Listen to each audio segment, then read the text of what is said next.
أعوذ بالله من الشيطان الرجيم. بسم الله الرحمن الرحيم.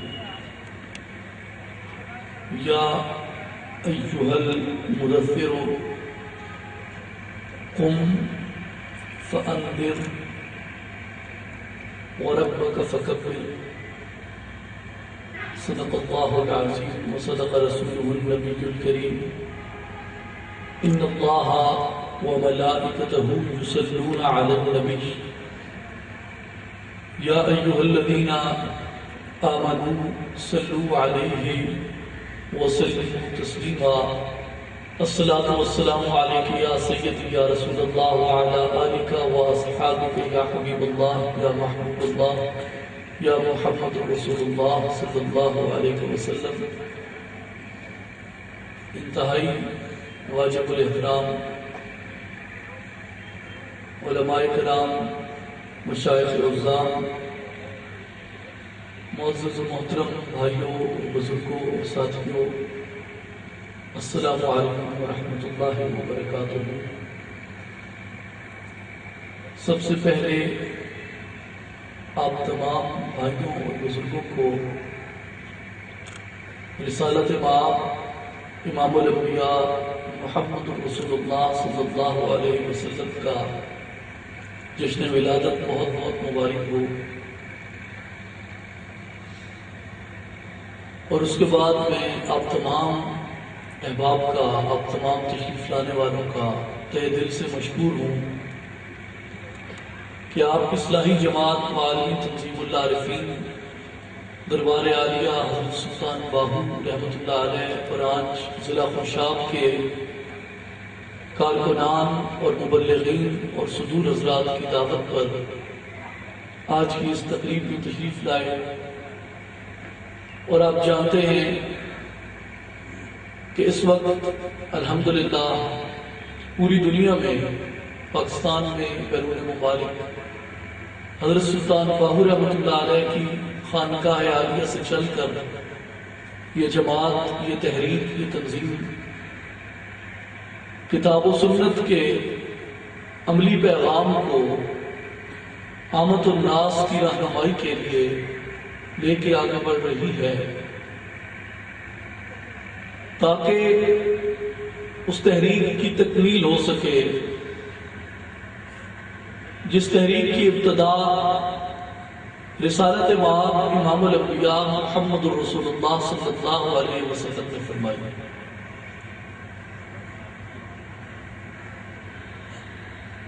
اور وہ تحریک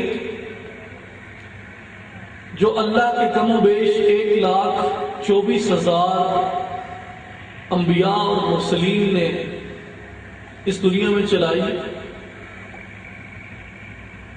اور دنیا کے مختلف خطوں میں اللہ تبارک و تعالیٰ کی اس دعوت کو عام کیا. اور اگر انبیاء کی اس تحریک کو، بالخصوص امام الانبیاء محمد رسول اللہ صلی اللہ علیہ وسلم کی اس تحریک کو ہم ایک لفظ میں سمجھنا چاہیں کہ حضور کی پوری تحریک کس بات پہ مبنی تھی، تمام انبیاء کا مقصد آخر تھا کیا، تو ایک لفظ میں اگر ہم اسے سمجھنا چاہیں تو اس کا انتہائی مختصر اور جامع ترین لفظ وہ نفاذ توحید بنتا ہے کہ تمام انبیاء کی اور بالخصوص امام الانبیاء محمد رسول اللہ صلی اللہ علیہ وسلم کی وہ تحریک، وہ اس زمین کے اوپر، اس دنیا کے اوپر وہ عملی طور پر توحید کا نفاذ تھا. کہ اللہ تبارک و تعالیٰ جہاں بھی مخاطب ہوئے حضور سے کبھی یہ فرمایا کہ اے حبیب مکرم انہیں میری دعوت دیجیے، ادعو الی سبیل ربک. حضور کو بھیجا تو یہ کہا انا ارسلناک شاہدا ومبشرا وبشیرا ونذیرا وداعیا الی اللہ باذنہ وسراجا منیرا، کہ حضور کو اللہ کا داعی بنا کر بھیجا، اللہ کی دعوت دینے والا بنا کر بھیجا. ففروا الی اللہ، دوڑو اللہ کی طرف. یہ حضور کی تحریک تھی. یہ تمام انبیاء کرام علیہ السلام کی تحریک یہ تھی. اور اللہ تعالیٰ نے قرآن مجید میں حضور رسالت مآب صلی اللہ علیہ وسلم کو اسی حوالے سے مخاطب کر کے فرمایا کہ یا ایھا المدثر، اے چادر اوڑھ کر سونے والے،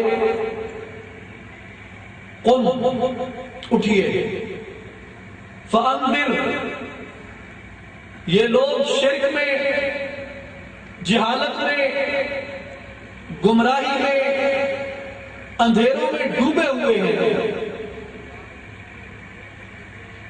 اندر انہیں جا کے ڈرائیے،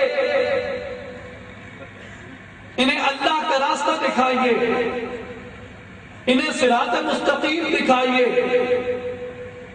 اے حبیب مکرم جائیے، انہیں میری توحید کا پیغام دیجیے، انہیں میری توحید کا درس دیجیے۔ اور پھر فرمایا وَرَبَّكَ فَكَبِّرْ، اپنے رب کی بڑائی، اپنے رب کی عظمت، اپنے رب کی کبریائی ان کے سامنے بیان کیجئے، اور اپنے رب کی تکبیر کا اعلان کیجئے ان کے سامنے۔ اور آپ اگر انبیاء کرام کی تاریخ کو دیکھیں تو حضرت داؤد علیہ السلام کا اور جالوت کا آپس میں کیا تنازع تھا؟ وہ تنازع توحید تھا۔ حضرت ابراہیم علیہ السلام کو کس لیے نمرود نے آگ میں ڈلوا دیا؟ فقط اس لیے کہ حضرت ابراہیم علیہ السلام نے اس کو بالادست ماننے سے انکار کیا۔ حضرت ابراہیم علیہ السلام نے اس کو معبود، اس کو مسجود اور قابل عبادت ماننے سے انکار کرتے ہوئے یہ کہا کہ لا الہ الا اللہ، کہ فقط اللہ کی ذات عبادت کے لائق ہے، اس کے علاوہ کوئی عبادت کے لائق نہیں، اس کے علاوہ کوئی معبود نہیں، اس کے علاوہ کوئی مسجود نہیں، اللہ کی ذات ہے فقط۔ اب فرعون اور حضرت موسیٰ کے مسئلے کو دیکھ لیجئے۔ فرعون اور حضرت موسیٰ کا مسئلہ بھی توحید پہ تھا کہ حضرت موسیٰ علیہ السلام نے فرعون کو بطور خدا اور بطور معبود ماننے سے انکار کیا اور اللہ کی توحید کا علم بلند فرمایا، اور یہی کہا کہ اللہ کے علاوہ کوئی عبادت کے لائق نہیں، اس لیے تیری خدائی جھوٹی ہے، تو مرتد ہے، تو مردود ہے، اور ہم تجھے قابل عبادت نہیں تسلیم کرتے۔ حضور رسالت مآب صلی اللہ علیہ وسلم کی ذات گرامی کو دیکھیے کہ حضور کا ابو جہل کے ساتھ جو پہل مسئلہ تھا وہ کیا تھا؟ وہ تو ہجرت کے بعد سلطنت کا مسئلہ شروع ہوتا ہے کہ جب حضور نے جس دین کی ارتقا فرمایا تھا 13 سال مکے کے اندر، مدینے میں آ کے حضور نے اس دین کو پریکٹس فرمانا شروع کیا، اور ابو جہل کو یہ تکلیف تھی، کفار کو، قریش کو یہ تکلیف تھی، لیکن یہ تو شروع ہوتی ہے 13 سال بعد۔ جو 13 سال قبل مسئلہ تھا وہ مسئلہ کیا تھا؟ وہ مسئلہ یہ تھا کہ حضور رسالت مآب صلی اللہ علیہ وسلم آپ نے یہی فرماتے تھے کہ یا ایھا الناس قولوا لا الہ الا اللہ تفلحوا، کہ اے لوگوں کہہ دو لا الہ الا اللہ، اللہ کے علاوہ کوئی معبود نہیں، اللہ کے علاوہ کوئی عبادت کے لائق نہیں، تفلحوا، تم کامیاب ہو جاؤ گے۔ اگر اللہ کو معبود نہیں مانو گے، اگر کعبے میں سجائے ان 360 جھوٹے خداؤں کے سامنے، ان بتوں کے سامنے اگر تم جھکتے رہو گے تو یاد رکھو آخرت میں بھی تمہارا انجام ذلت آمیز ہوگا، اس دنیا کے اندر بھی تمہارا انجام ذلت آمیز ہوگا۔ اس لیے ایک خدا کے اوپر یقین رکھ لو، یہ تمہاری اس دنیا کے اندر بھی کامیابی کا راز ہے اور آخرت میں بھی کامیابی کا راز ہے۔ اور یہی تکلیف تھی ابو جہل کو کہ حضور یہ دعوت کیوں پیش فرما رہے ہیں، حضور ان کے بتوں کو جھوٹا کیوں فرما رہے ہیں۔ یہاں سے حضور کا اور ابو جہل کا تنازع شروع ہوا۔ اس لیے ہم اس کی جو بنیاد ہے وہ اسی آیت کریمہ کے اوپر دیکھتے ہیں کہ جو اللہ تبارک و تعالیٰ نے فرمایا کہ وَهُوَ الَّذِي فِي السَّمَاءِ إِلَٰهٌ وَفِي الْأَرْضِ إِلَٰهٌ، کہ یہ اللہ تعالیٰ کی ذات گرامی ہی ہے جو آسمانوں میں بھی معبود کی حیثیت وہی رکھتا ہے اور زمینوں میں بھی معبود کی حیثیت وہی رکھتا ہے، اس کے علاوہ کوئی عبادت کے لائق نہیں۔ یہ وہ بنیادی اور اساسی نظریہ ہے دین اسلام کا اور حضور رسالت مآب صلی اللہ علیہ وسلم کی پوری تحریک کا، اور یہی ہمارا وہ قرہ امتیاز ہے، اور یہی نظریہ توحید ہماری قومیت کی اساس ہے کہ ہر قومیت کی کوئی نہ کوئی اساس ہوتی ہے۔ مثلا آپ آج جا کر متحدہ ریاستہائے امریکہ کو دیکھیں، وہ امریکن نیشنلزم کے اوپر اکٹھے ہوئے۔ آپ یورپین یونین کو دیکھیے، یورپین یونین جو ہے وہ اپنی یورپی نیشنلزم کے اوپر اکٹھے ہوئے۔ آپ عرب لیگ کو جا کے دیکھیے، عرب اپنے عرب نیشنلزم کے اوپر اکٹھے ہوئے۔ جب مغرب میں، یورپ میں سلطنت عثمانیہ سے انتخاب لینے کا سوچا، سلطنت عثمانیہ کو روند ڈالنے کا سوچا، اس وقت مصطفیٰ کمال اتاترک نے ترکی کو بچانے کے لیے اس نے ترک نیشنلزم کا نعرہ لگایا، اور ترک نیشنلزم کی بنیاد پہ اس نے وہاں کے لوگوں کو اکٹھا کر کے ترکی کا دفاع کیا۔ آپ اسی طرح جو اور مختلف کونسلز بنی ہوئی ہیں، دنیا کی مختلف یونینز بنی ہیں، انہیں آپ دیکھیے وہ اپنی مختلف یونینز کے اوپر اکٹھے ہوتے ہیں، لیکن مسلمانوں کے پاس جو اساس ہے اکٹھے ہونے کی، مسلمانوں کے پاس جو اساسی نظریہ ہے اکٹھے ہونے کا، جس نظریے کے اوپر، جس بنا کے اوپر پوری دنیا کے مسلمان اکٹھے ہو سکتے ہیں، وہ نظریہ لا الہ الا اللہ محمد رسول اللہ۔ اور آپ ہندوستان کے اندر دیکھیے کہ ہم جھگڑتے تھے، ہم لڑتے تھے، ہم ایک دوسرے کو مارتے پیٹتے تھے۔ افغان اور پٹھان اور بلوچی یہ صدیوں کا تنازع تھا، سندھی اور پنجابی صدیوں کا تنازع تھا، اسی طرح دیگر جو لوکل قبائل تھے، جو لوکل اقوام تھے، وہ اسی طرح لڑتے جھگڑتے آ رہے تھے۔ لیکن پاکستان کی تشکیل کے وقت کس نعرے نے ان تمام متحارب اور متصادم اقوام کو اکٹھا کر دیا اور انہیں ایک لڑی کے اندر کرو کر ایک پاکستان بنا دیا؟ وہ ہمارے اکابر کا، ہمارے اسلاف کا، ہمارے بزرگوں کا یہی نعرہ تھا کہ پاکستان کا مطلب کیا ہوگا؟ لا الہ الا اللہ محمد رسول اللہ ہوگا۔ کہ پاکستان کا مطلب کیا؟ لا الہ الا اللہ۔ یہ بنیاد تھی ہماری اس نظریے کی، اور یہی اساس ہے ہماری، یہی پیغام توحید جو ہے یہ ہماری اساس ہے، اور اسی اساس اور پھر آپ دیکھیے کہ ہماری یہ جتنی بھی قوت ہے ہمارے اتحاد کی،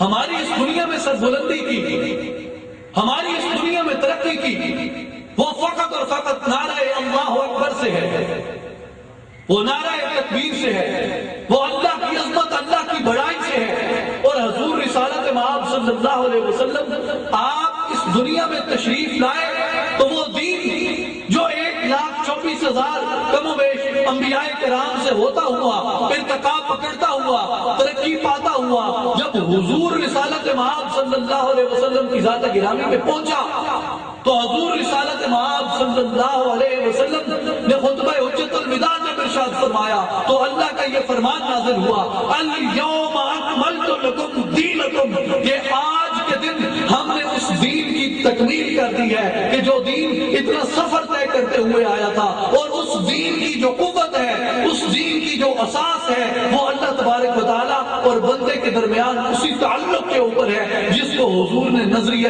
توحید کا نام دیا۔ جس طرح اقبال پھر ہمیں بتاتے ہیں کہ دین ازو، حکمت ازو، آئین ازو،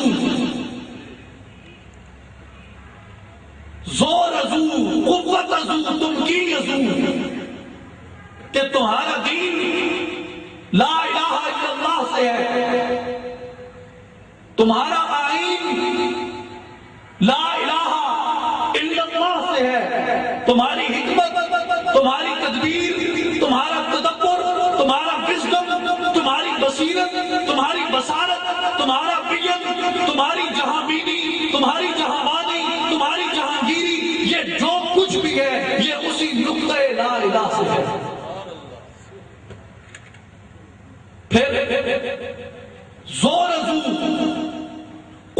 ازو تم کی ازو، کہ تمہارا جو زور ہے، تمہاری جو قوت ہے، دنیا پہ تمہاری جو برتری ہے، وہ فقط کسی نعرہ توحید کی وجہ سے ہے،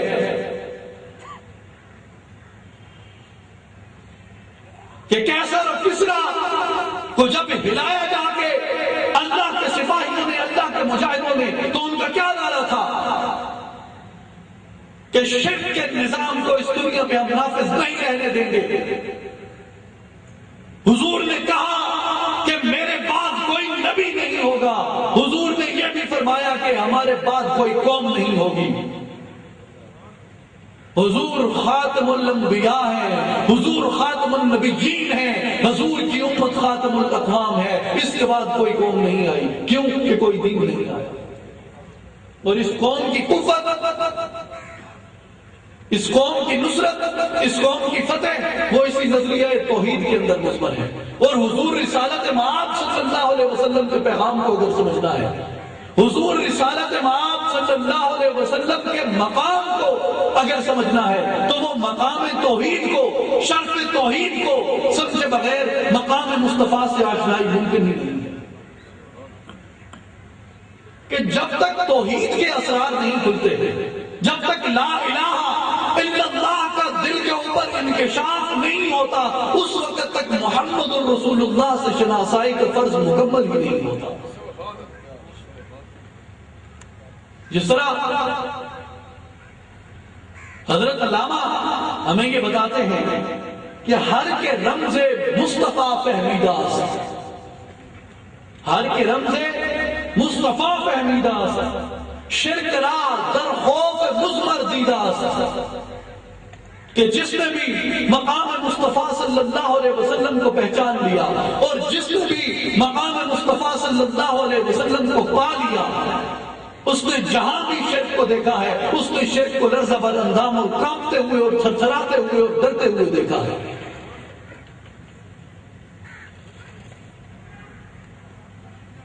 اور آج اگر ہم اپنی حالت ذات کو دیکھیں، آج اگر ہم اپنی اس تنزل کو، آج اگر ہم اپنے اس زوال کو دیکھیں، تو اس زوال کی بنیادی وجہ بھی یہی ہے کہ ہم نے اللہ کو معبود ماننے کی بجائے، ہم نے اللہ کو مسجود ماننے کی بجائے، ہم نے اللہ کو عبادت کے لائق ماننے کی بجائے، اور اللہ کی تکبیر جس کا فریضہ رسالت مآب صلی اللہ علیہ وسلم کو اللہ تبارک و تعالیٰ نے سونپا کہ اے چادر اوڑھ کے سونے والے اٹھیں اور دعائیں ان لوگوں کو، اور ان لوگوں کو بتائیں کہ وہ ربک فکبر، ان کے سامنے اپنے رب کی تکبیر کو بلند کریں، اپنے رب کی کبریائی کو بلند کریں کہ اللہ اکبر، اللہ کے علاوہ کوئی بڑا نہیں ہے، اللہ سب سے بڑا ہے۔ اور پھر ہم نے اس کو یہاں لا کے محدود کیا۔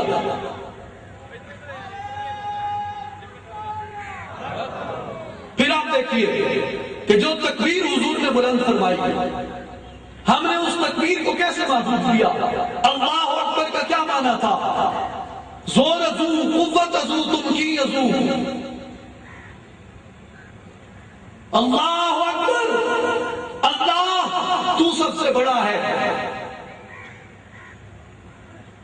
ہم اس سے آگے نہیں گئے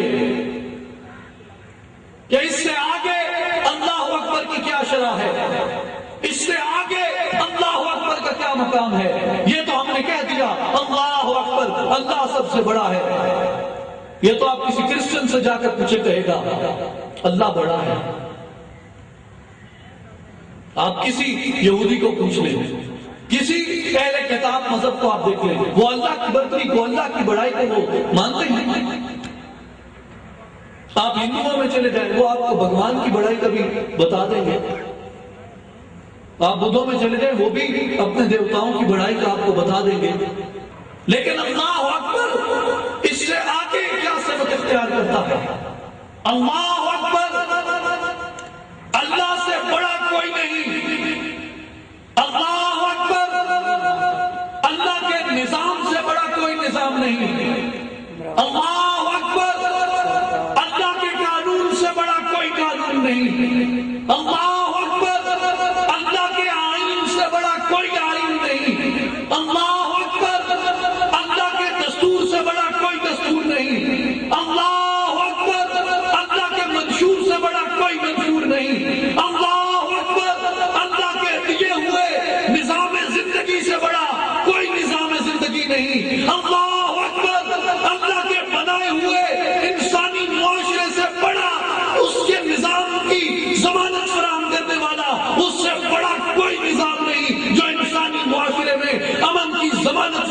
سکے، مجھے بتائیے کہ ہماری اللہ اکبر کہاں کھڑی ہے؟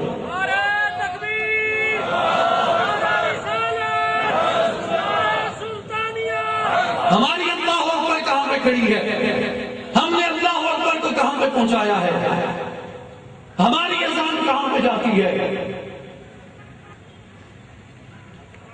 اللہ کی چاہت سے بڑی کسی کی چاہت نہیں۔ ہماری چاہت کون ہے؟ فقط اسے بڑا مان لینے سے اسبات توحید مکمل نہیں ہوتا۔ اسبات توحید مکمل ہوتا ہے اس کے نظام کو سب سے بڑا ماننے میں، اور جب آپ نظام کو سب سے بڑا مانیں گے، جب آپ اللہ کو سب سے بڑا مانیں گے، تو اللہ کے حکم کو نافذ کرنے کی جدوجہد ہمارے اوپر فرض ہو جاتی ہے۔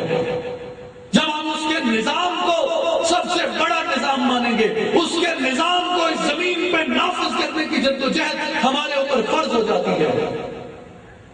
جب ہم اس کے قانون کو سب سے بڑا قانون مانیں گے، اس وقت ہمارے اوپر اس کے قانون کو اس زمین پہ نافذ کرنے کی جدوجہد فرض ہو جاتی ہے۔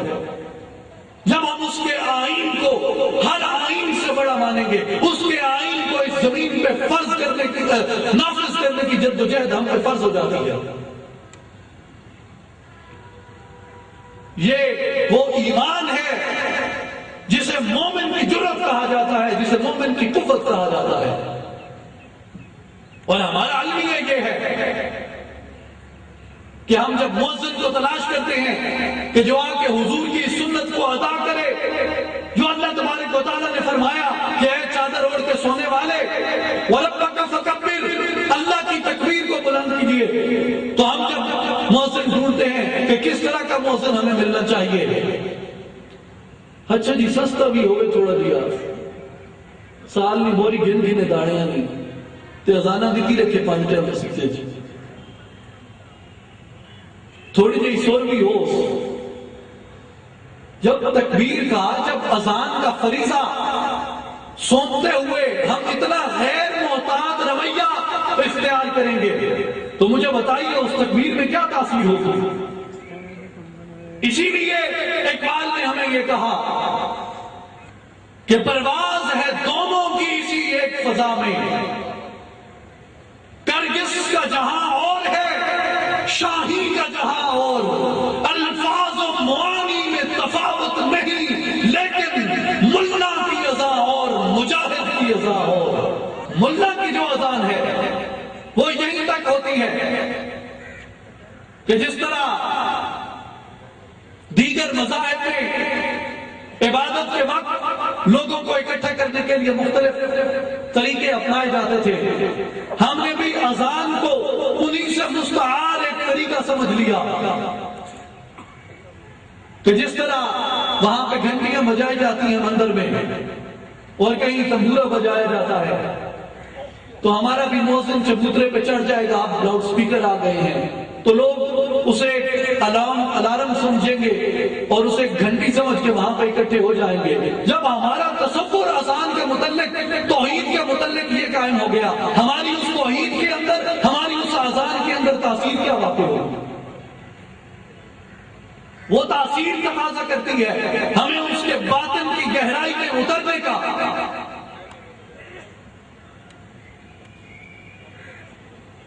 اسی لیے اللہ تبارک و تعالیٰ نے فرمایا کہ أَفَرَأَيْتَ مَنِ اتَّخَذَ إِلَٰهَهُ هَوَاهُ، کہ کیا تم نے اس شخص کو نہیں دیکھا جس نے اپنی خواہش نفس کو اپنا معبود بنا رکھا ہے؟ جب ہمارے نفس کی خواہش ہماری معبود بن جائے، جب اللہ کے قانون سے بڑے قانون ہم تراش لیں، جب اللہ کے نظام کو جھٹلا کر ہم کبھی اللہ کی زمین پہ کمیونزم لانے چل پھرے، کبھی سوشلزم لانے چل پھرے، اب سیکولرزم لانے چل نکلے ہیں، تو اللہ نے کہا کہ اس سے بدبخت کون شخص ہے جس نے اپنی خواہش نفس کو اپنا معبود بنا رکھا ہے کہ اللہ کا نظام جب آئے گا، اللہ کا قانون جب آئے گا تو انہیں اپنی دکانیں اکھاڑنا پڑیں گی، سیاسی دکانیں بھی اکھڑیں گی، معاشرتی دکانیں بھی اکھڑیں گی، مذہبی دکانیں بھی اکھڑیں گی، فیوڈلز کی جتنی قسمیں ہیں وہ سب قسمیں پاش ہو جائیں گی. وہ چاہے پولیٹیکل فیوڈلز ہوں، وہ پارٹیوں کے سربراہ ہوں یا حکمران ہوں، سب کو اٹھا دیا جائے گا. وہ چاہے سماجی اور معاشرتی فیوڈلز ہوں، چاہے جاگیردار ہوں، وڈیرے ہوں یا سرمایہ دار ہوں، سب کو اٹھا دیا جائے گا.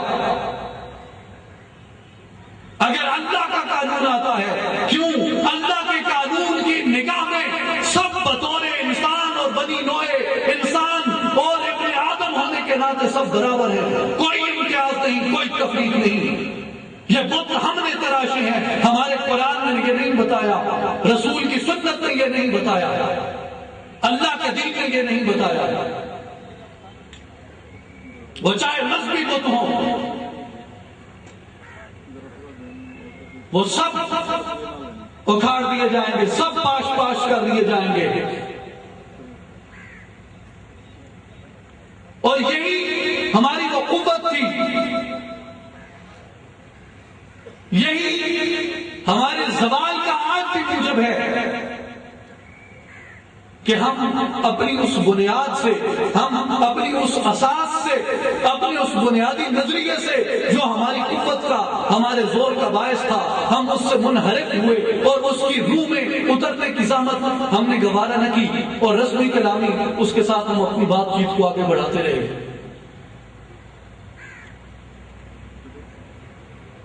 اور جب بھی تاریخ میں، جب بھی کہیں مسلمان کا، اللہ کے نام لیوا کا، امام الانبیاء، نبی کے آخر الزمان، تاجدار مدینہ محمد رسول اللہ صلی اللہ علیہ وسلم کا نام لیوا، ان کا کلمہ پڑھنے والا، ان کے نبی کے آخر الزمان ہونے پہ یقین رکھنے والا، وہ جب بھی اپنی اس بنیادی قوت سے غافل ہوتا ہے، اس وقت اسے اس دنیا میں ذلت اور رسوائی کا سامنا کرنا پڑتا ہے. اور وہ اسی وقت تک قائم رہتا ہے، اسی وقت تک اس کی بالادستی قائم رہتی ہے جب تک وہ اپنی اس بنیادی نظریے ایاک نعبد و ایاک نستعین کے ساتھ اپنے دامن کی گانٹھ کو وہ مضبوط اور پکا رکھتا ہے. جب ایاک نعبد و ایاک نستعین کی گانٹھ سے اس کے دامن کی گانٹھ ڈھیلی پڑ جاتی ہے، اسے دنیا میں رسوا ہونا پڑتا ہے. قبضے سے امت بھی چاری کے دین بھی گیا، دنیا بھی گئی. وہ کیوں نکل جاتا ہے سب کچھ آپ سے؟ کہ انسان اس کے اوپر کمپرومائز کر دیتا ہے. آپ حضرت عمار بن یاسر رضی اللہ تعالیٰ عنہ کے والدین کی طرف دیکھیے کہ حضرت یاسر کو اور حضرت سمیہ کو کفار نے پکڑا اور بدترین تشدد کا نشانہ بنایا. حضرت عمار سامنے ستون کے ساتھ بندھے ہوئے ہیں اور ان کے سامنے ان کی والدہ حضرت سمیہ کو برہنہ کر کے بدترین تشدد کیا گیا ان کے اوپر. لیکن انہوں نے کہا کہ ایاک نعبد و ایاک نستعین، لا الہ الا اللہ اور قل هو اللہ احد کے اوپر کوئی سمجھوتا نہیں ہوگا، کوئی کمپرومائز نہیں ہوگا. جب ابو جہل مار مار کے تشدد کر کے جب تھک گیا تو اپنے ایک بت کے ایک چھوٹے سے پتلے کو اٹھا کے آگے بڑھا. اس نے کہا سمیہ ٹھیک ہے، تمہارا خدا ایک ہے، تمہارا خدا برتر ہے، تمہارا خدا بڑا ہے، صرف یہ کہہ دو کہ ہاں قریش کے خدا بھی ٹھیک ہیں. تو جواباً حضرت سمیہ نے اتنا بدترین تشدد سہنے کے باوجود ابو جہل کے منہ پہ تھوک دیا اور انہوں نے کہا کہ اپنی اس اساس اور اپنے اس کلمے اور نبی صلی اللہ علیہ وسلم کے ہاتھ پہ کیے ہوئے اس عہد کو میں نہیں توڑ سکتی، میں اسے سمجھوتا نہیں کروں گی. اس تھوکنے کی تیش میں آ کے ابو جہل نے اپنا برچہ جو تھا وہ ان کے بدن کے نازک حصے پہ مارا اور برچہ آر پار ہو گیا اور حضرت سمیہ شہید ہو گئی. اور وہ شہید اول ہے اسلام کی، سب سے پہلی شہید ہے وہ اسلام کی. انہیں کسی سلطنت کی جنگ میں، انہیں کسی فتح کی جنگ میں شہید نہیں کیا گیا تھا، انہیں لا الہ الا اللہ کی جنگ میں شہید کیا گیا تھا. انہیں ایاک نعبد و ایاک نستعین کی جنگ میں شہید کیا گیا تھا، انہیں قل ھو اللہ احد کی جنگ میں شہید کیا گیا تھا، انہیں وحدہ لا شریک لہ کی جنگ میں انہیں شہید کیا گیا تھا۔ اور یہ وہ قوت ہے اسلام کی۔ اور حضرت یاسر کو ان کے بازو، دائیں بازو اور دائیں ٹانگ اور بائیں بازو اور بائیں ٹانگ کے ساتھ 4 اونٹ باندھے گئے، مختلف سمتوں میں ان کو دوڑا دیا گیا۔ اور حضرت یاسر کے جو حضرت عمار کے والد تھے، ان کے جسم کے اوپر خچے اڑ گئے۔ انہوں نے یہ سارا کچھ برداشت کیا، لیکن اگر نہیں انہوں نے سمجھوتا کیا کسی بات کے اوپر، نہیں وہ ہٹے اگر کسی بات سے، تو وہ اللہ کا نام تھا، وہ اللہ کی بڑائی تھی، وہ اللہ کی کبریائی تھی۔ آج ہم اپنے آپ کو اس احتساب کے ترازو میں رکھ کر جب تولتے ہیں تو ہمیں اپنا چہرہ واضح نظر آ جاتا ہے کہ ہمارا عہد اللہ کی توحید سے، اللہ کی بڑائی سے، اللہ کی کبریائی سے وہ کس حد تک مضبوط ہے، وہ کہاں تک کھڑا ہے۔ اور تکبیر کی بنیاد یہ تمام اصول ہیں۔ ایک اصول اس کی جز ہو سکتا ہے، اس کی کل نہیں ہو سکتا۔ فقط اتنا مان لینا ناکافی ہے کہ اللہ بڑا ہے۔ اللہ کی بڑائی کو جب ہم مانتے ہیں تو اس کے آگے اس کے لوازمات اور اس کی شرائط ہیں کہ اللہ کو بڑا مانا ہے، اس کے قانون کو بھی بڑا مانا ہے۔ یہ اس کی شرائط میں سے ایک شرط ہے۔ یہ شرط توحید ہے کہ اس کے نظام کو ہر نظام سے بڑا مانو، اس کے نظام کا نفاذ کرو زمین کے اوپر، اس کے آئین کو ہر آئین سے بڑا مانو، اس کے آئین کا نفاذ کرو زمین کے اوپر،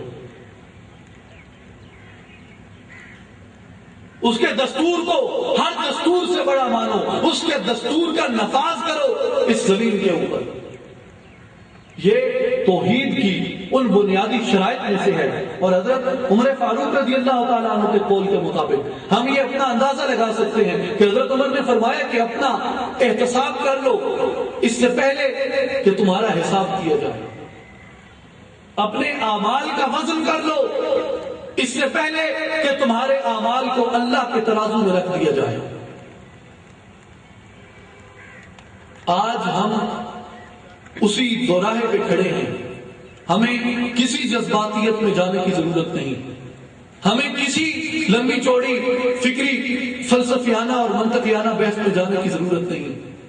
ہمیں اپنا سادہ سا تجزیہ کرنا ہے کہ لا الہ الا اللہ کے ساتھ ہمارے تعلق کی جو بنیادیں ہیں، ان بنیادوں کو ہم کتنی مضبوطی سے اور کتنی پختگی سے تھام کے کھڑے ہیں۔ سادی سی بات ہے، سادہ سا تجزیہ ہے اپنے ایمان کا۔ اور جس نے بھی اپنے اس تجزیے میں کوتاہی کی، اس نے توحید سے بغاوت کی، توحید سے غداری کی۔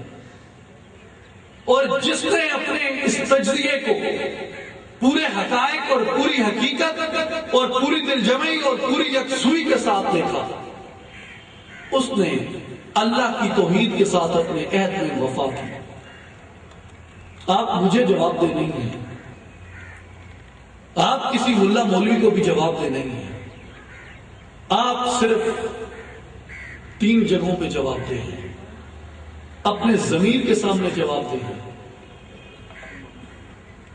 آپ قبر میں جواب دے ہیں، اور بروز حشر جواب دے ہیں۔ اگر چوتھی چیز آپ اس میں کوئی شامل کرنا چاہیں تو آپ اور میں، ہم تاریخ کو جواب دیں گے، جو ہمارے آنے والی نسلیں پڑھیں گی اور یہ دیکھیں گی کہ ہمارا تعلق کس قدر پختہ تھا اللہ کی ذات سے، ہمارے اس بنیادی نظریے سے، ہماری اس بنیادی اساس سے۔ میں کون ہوتا ہوں آپ سے یہ جواب پوچھنے والا؟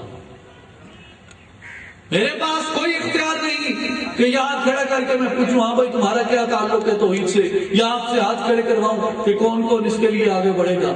یہ تو اپنے ضمیر کو جواب دیں ہیں، آپ اپنی قبر کے لیے آپ نے تیاری کرنی ہے، اپنی آخرت کے لیے آپ نے تیاری کرنی ہے، وہ کر لیں۔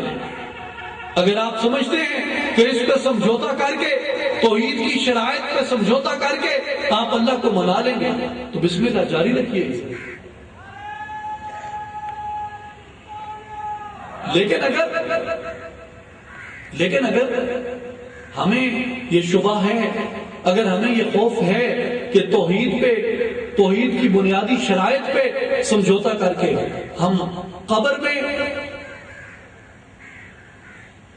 اس کو نہیں منوا سکتے، ہم حشر میں اس کو اس بات کے اوپر ہو سکتا ہے کہ راضی نہ کر سکیں، تو پھر ہمیں آگے بڑھنا چاہیے، ہمیں جرأت سے کام لینا چاہیے، ہمیں وقت کو ضائع نہیں کرنا چاہیے، ہمیں اس کا احساس کرتے ہوئے، اس کا خیال کرتے ہوئے آگے بڑھنا چاہیے۔ جس طرح حضرت سلطان باہو فرماتے ہیں کہ میں قربان تنہا تو باہو جنہ رکھے آپ قدم اگیرے، ہمیں اپنے قدم کو آگے بڑھانا ہے۔ اور ہمیں یہ بھی یاد رکھنا چاہیے کہ جب کبھی ہم اس نظریے کے پاس کے لیے، اس نظریے کے تحفظ کے لیے، اس نظریے کے دفاع کے لیے اور اپنی آخرت اور اپنی قبر کے سامان کے لیے جب بھی آگے بڑھیں گے، ہمارے اوپر آزمائشیں آئیں گی، ہمارے اوپر تان بھی کسے جائیں گے، باتیں بھی کسی جائیں گی، لیکن وہ تمام باتیں، وہ تمام جملے، وہ تمام تانے ہمیں برداشت کرتے ہوئے اللہ کی ذات کے ساتھ اپنے اس عہد کو پورا کرنا ہے، اور اللہ کی ذات کے ساتھ اپنے کیے ہوئے اس عہد سے وفا کرنی ہے۔ اور آخری بات کرتے ہوئے میں اس طرف آپ کی توجہ مبذول کراؤں گا کہ ہمارے ہاں ایک اور غلطی سرزد ہوئی نظریہ توحید کو سمجھنے میں۔ نعرہ تکبیر، نعرہ رسالت، نعرہ خلافت، نعرہ حیدری، نعرہ غوثیہ، نعرہ سلطانیہ، میری جان جوانی، سانسوں کی روانی، میری پریم کہانی، نعرہ سلطانیہ، نعرہ سلطانیہ، جانشین سلطان الفقر حضرت سخی سلطان محمد علی صاحب۔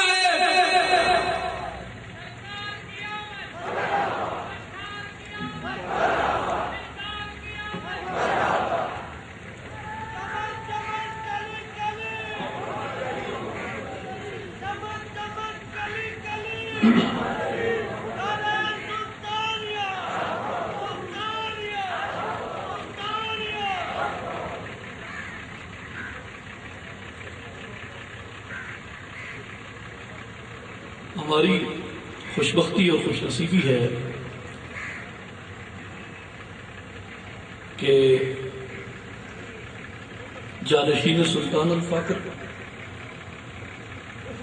حضرت سلطان محمد علی صاحب سرپرست اعلیٰ اصلاحی جماعت والد تنظیم اللہ رفیع، اور ہم آپ کے چہرہ انور کی زیارت سے اور آپ کی یہاں موجودگی کے فیضان سے بھی مستفید ہو رہے ہیں،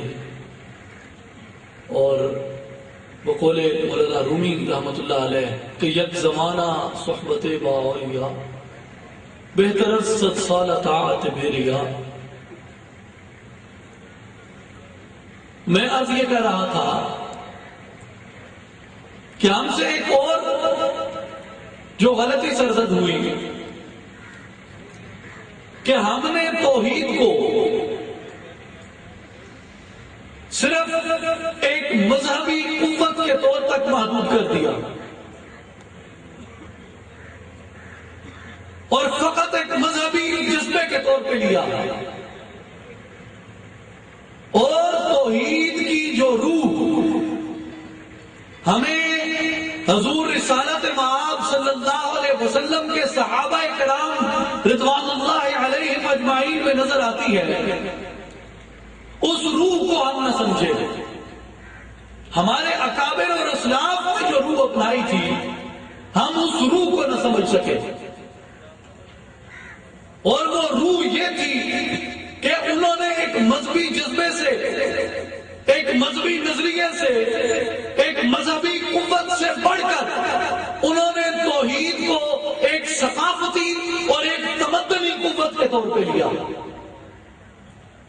اور جسے ہم اسلامک سیولائزیشن کہتے ہیں، اس کو انہوں نے دوسرے لفظوں میں تہذیب توحید کا نام دیا کہ یہ تہذیب، یہ تمدن، یہ سیولائزیشن، اس کی انفرادیت یہ ہے کہ یہ توحید کے ماننے والوں پہ قائم ہے، یہ نظریہ توحید کے اوپر اپنی بنیادیں رکھتا ہے، لا الہ الا اللہ کے اوپر اور قل هو اللہ احد کے اوپر اپنی بنیادیں رکھتا ہے۔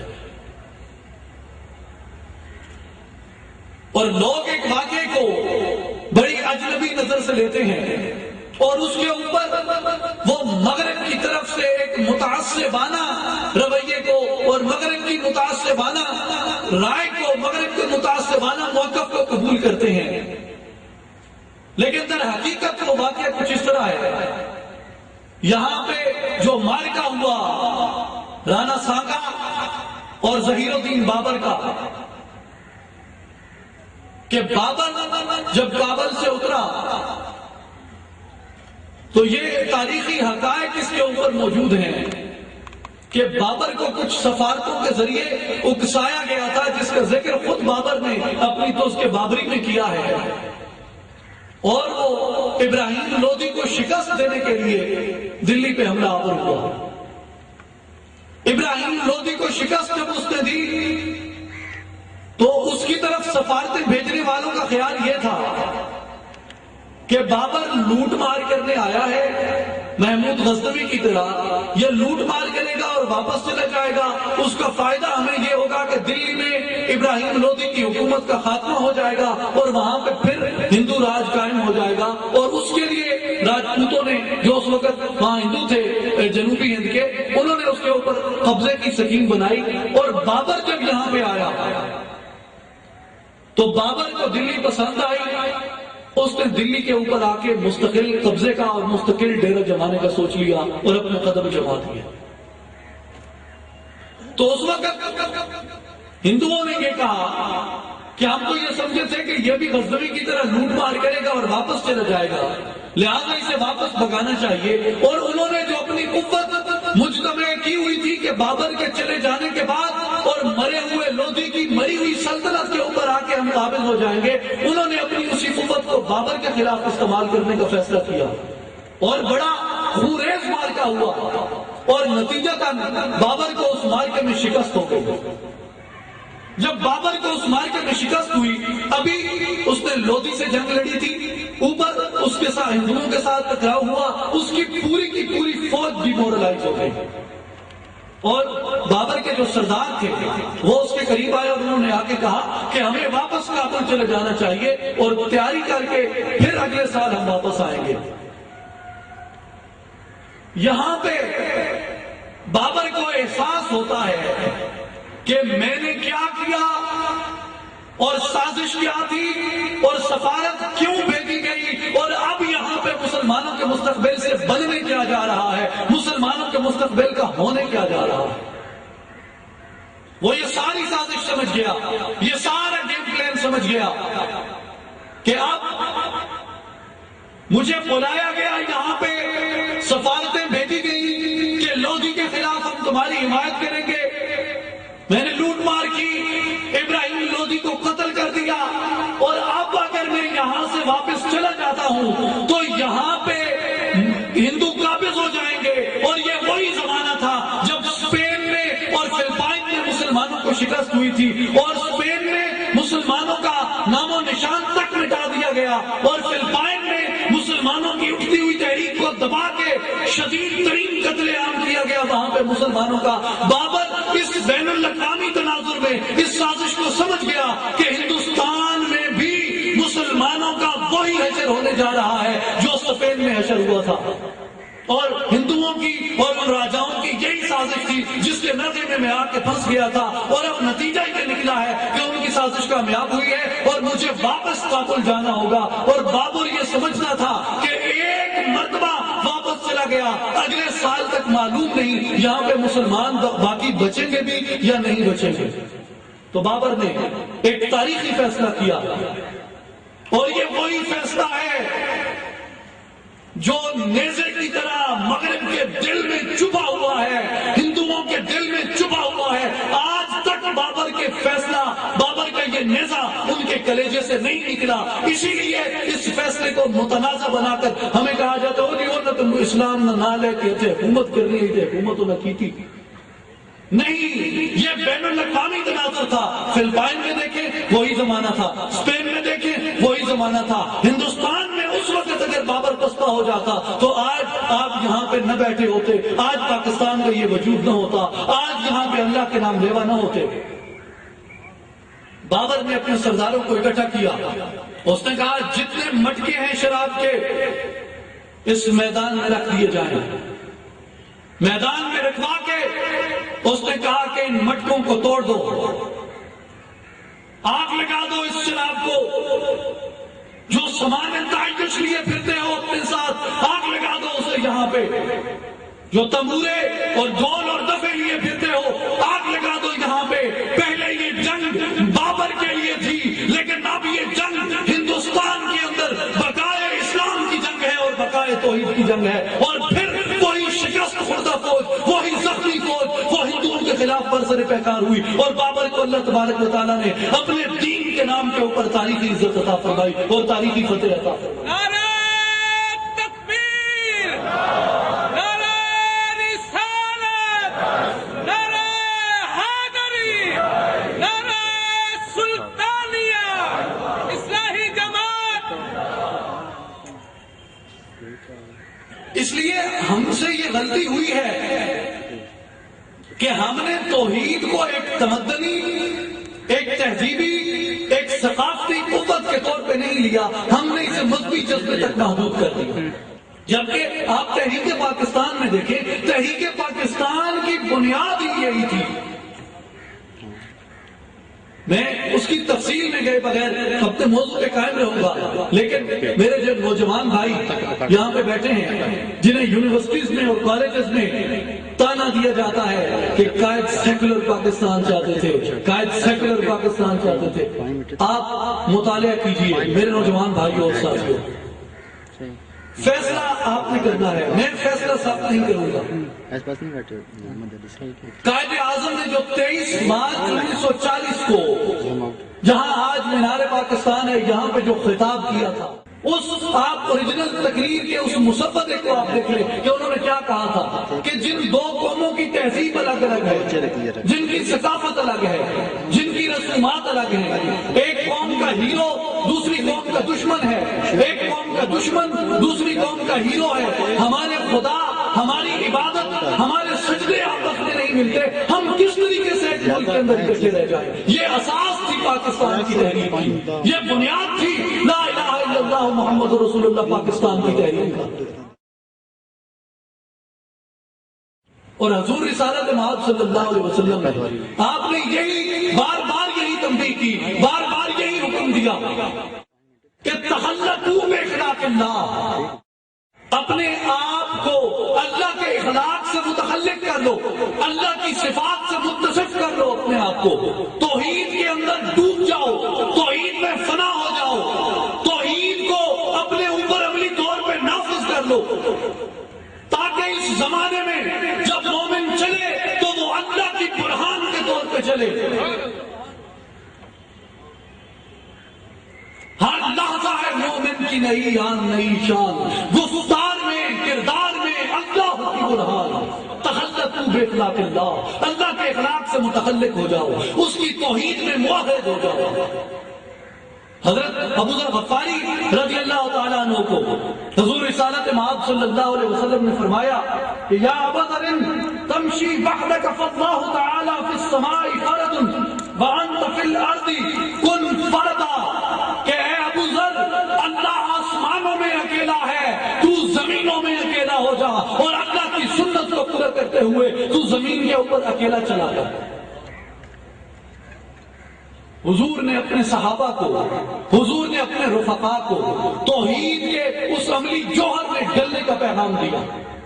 اور قل هو اللہ احد اللہ الصمد لم یلد ولم یولد ولم یکن له کفوا احد.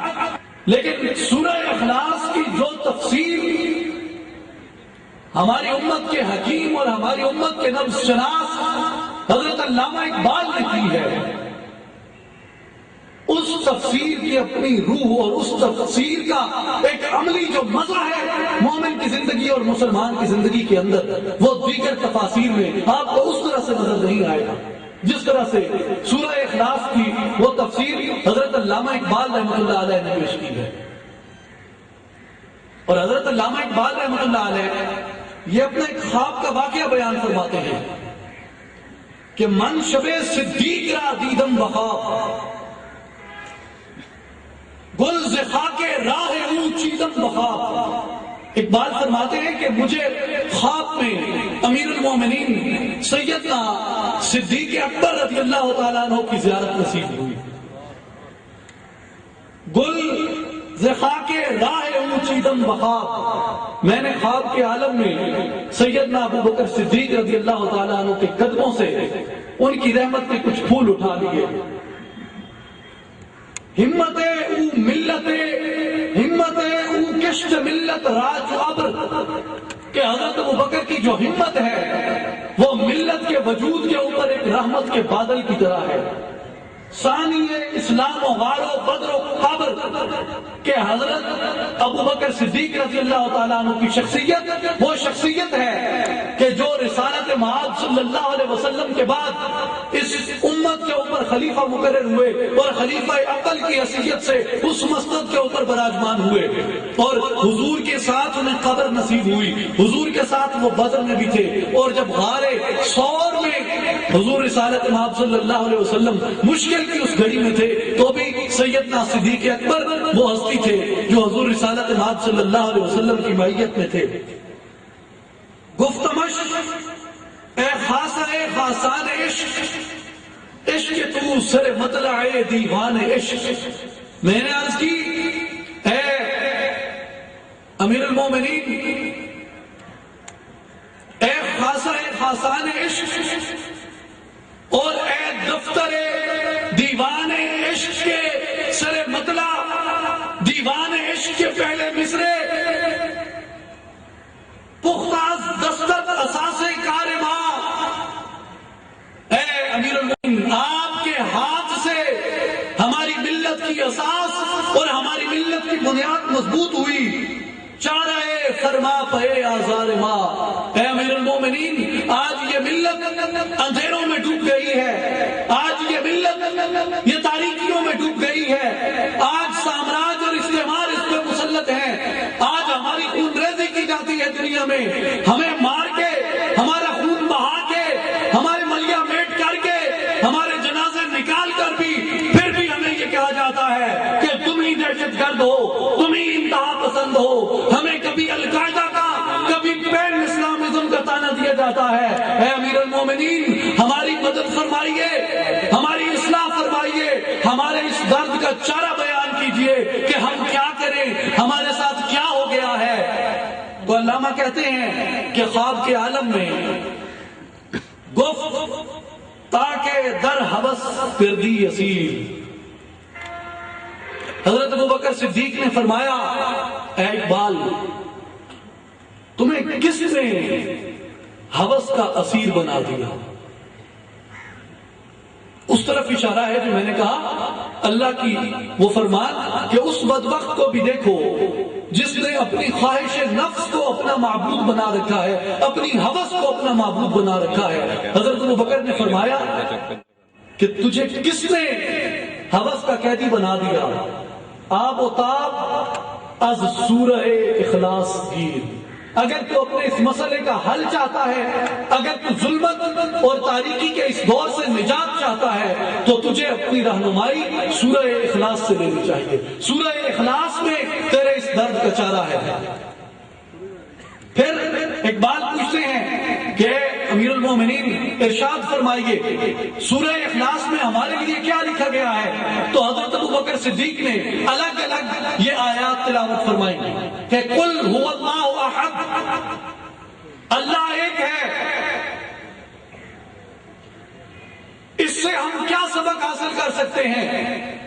حضرت ابوبکر صدیق نے فرمایا کہ رنگ او برکن مثال او شوی در جہاں عکس جمال او شوی، کہ اے اقبال اس امت کو جا کے یہ بتا دے کہ جس طرح وہ واحد ہے، جس طرح وہ یکتا ہے اپنی ذات میں، اپنے کمال میں، اپنے جلال میں، اپنے جمال میں، اے بندہ مومن یہ اللہ کی سنت تیرے اوپر فرض ہوتی ہے کہ تو بھی اس دنیا میں سنت الہی کو اپناتے ہوئے اپنے آپ کو اس کے جلال اور اس کے جمال سے متصف کر دے۔ تیرا جلال و جمال اللہ کو مخاطب کر کے کہتا ہے کہ تیرا جلال و جمال مرد حق کی دلیل، تو بھی جلیل و جمیل، یہ بھی جلیل و جمیل، کہ جس طرح اللہ کی ذات جمال و جلال میں یکتا ہے، اے بندہ مومن تو بھی جلال و جلال میں یکتا ہو جا، جمال و جلال میں یکتا ہو جا۔ جس طرح فرمایا گیا کہ محمد الرسول اللہ والذین معه اشداء علی الکفار رحماء بینہم، اللہ کے جلال اور جمال کے ساتھ متصف ہو جاؤ۔ اللہ اپنے بندوں پر، اپنی اطاعت کرنے والوں پر، اپنی غلامی اور اپنی عبودیت نبھانے والوں کے اوپر بہت رحیم ہے، انہیں بشارت دیتا ہے، ان پہ اپنا جمال فرماتا ہے، اور اپنا انکار کرنے والوں کے اوپر اللہ قہار ہے، اللہ جبار ہے، ان کو اللہ تبارک و تعالیٰ دردناک عذاب کی وعید سناتا ہے۔ حضرت ابوبکر فرماتے ہیں کہ بندہ مومن کو جا کے یہ بتا دو کہ اللہ کے جلال اور جمال سے متصف ہوتے ہوئے اسی طرح یکتائی کو اختیار کرو۔ آنکھ نامے تو مسلمان کرداست از دوئی سوئے یکی آورداست، کیا تجھے معلوم نہیں کہ رسول اللہ صلی اللہ علیہ وسلم نے جب تیرا نام مسلمان رکھا، جب تجھے مسلمان کا لقب عطا فرمایا، تو رسول اللہ صلی اللہ علیہ وسلم کے اس اعلان کے وقت تو دوئی میں مبتلا تھا، تم طبقات میں بٹے ہوئے تھے، تم اس وقت سردار اور غلام میں بٹے ہوئے تھے، تم اس وقت آقا اور بندہ میں بٹے ہوئے تھے، تم امیر اور غریب میں بٹے ہوئے تھے، تم عرب میں، عجم میں، گورے میں، کالے میں بٹے ہوئے تھے۔ رسول اللہ صلی اللہ علیہ وسلم نے اس دنیا میں تشریف آوری کے بعد تمہیں ہلکا بگوش اسلام کرنے کے بعد تمہارے اندر طبقات کی اور امتیازات کی اس دوئی کو ختم فرما دیا اور تمہیں ایک کر دیا، ایک جھنڈے تلے جمع کر دیا، ایک تسبیح میں تمہیں پرو دیا۔ خیش تنرا ترک افقا خاندائی قل هو اللہ احد کی تفسیر میں حضرت ابوبکر فرماتے ہیں اقبال کو خواب میں کہ خیش تنرا ترک افقا خاندائی وائے بر تو آنچ بودی ماندائی، کہ تو نے اپنا جنازہ خود نکال لیا جب تو نے اپنے آپ کو ترک اور افغان کے ان دو حصوں میں تقسیم کر دیا۔ کوئی کہتا ہے میری برتری ترک ہونے میں ہے، کوئی کہتا ہے میری برتری افغانی ہونے میں ہے، کوئی کہتا ہے میری برتری ایرانی ہونے میں ہے، کوئی کہتا ہے میری برتری عرب ہونے میں ہے، کوئی کہتا ہے میری برتری آوان ہونے میں ہے، کوئی کہتا ہے میری برتری خان ہونے میں ہے، کوئی کہتا ہے میری برتری ملک ہونے میں ہے، کوئی کہتا ہے میری برتری چودھری ہونے میں ہے، کوئی کہتا ہے کہ میری برتری امیر ہونے میں، وزیر ہونے میں، کسی عہدے پہ، کسی منصب پہ ہونے میں ہے، لیکن تمہاری وہ برتری اصل برتری ہے، تمہاری وہ بات اصل افطاری ہے کہ جب مسلمان یہ دعویٰ کرتا ہے کہ مجھے اگر فخر ہے تو فقط اس بات کا فخر ہے کہ میں لا الہ الا اللہ محمد رسول اللہ کا ماننے والا ہوں۔ ان تمام امتیازات کو، ان تمام تفریقوں کو، ان تمام تقسیموں کو اپنے اندر سے مٹا، اس دوئی کو ختم کر اور یکتائی کے اندر آ جا۔ صد ملل از ملت انگیختی، تو تو ایک ملت تھا، تو نے اپنے اندر سے کتنی ملتیں نکالی؟ یہ سنی ہیں، یہ بریلوی ہیں، یہ شیعہ ہیں، یہ وہابی ہیں، یہ دیوبندی ہیں، یہ فلاں ہیں، یہ فلاں ہیں، یہ فلاں ہیں۔ صد ملل از ملت انگیختی، حضور نے تو ایک ملت بنائی تھی، تو نے 100 ملتیں بنا دی ہیں، تو کیا یہ یکتائی سے دوری نہیں؟ کیا یہ سورہ اخلاص کی اس تفسیر کا انکار نہیں؟ برحصار خود شب خون ریختی، کہ تو نے اپنے دفاع کے اوپر، اپنی دفاعی قوت کے اوپر تو نے خود اللہ تو نے خود اس کے اوپر شب خون لگا کے اس کا قتل عام کیا اور اپنی اس وحدت کو پارا پارا کیا. اور قل هو اللہ احد، اس پہلی آیت کی تفسیر میں حضرت ابوبکر آخری بات یہ فرماتے ہیں اقبال کو کہ جا کے اس امت کو بتا دو کہ یک شو توحید را مشہود کن، کہ ایک ہو جاؤ اور توحید کو اپنا رہبر و رہنما بنا لو، اور رائے بشرا از عمل موجود کن، اور توحید کے اوپر اتنا قوی ایمان کر لو، اتنا قوی یقین کر لو کہ جو تمہارے دل کے اندر چھپا ہوا ہے اس کے انوار و تجلیات کا اظہار تمہارے قلب کی آنکھ کے اوپر ہو جائے.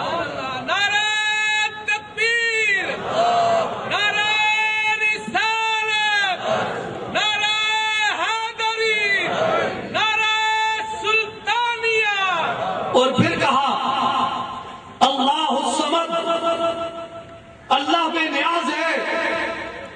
اے بندہ مومن، تجھے اس نے صرف اپنا نیاز مند کیا، تجھے اس نے صرف اپنا نیاز مند کیا. گر باللہ الصمد دل بستہی از حد اسباب بیرو جستہی.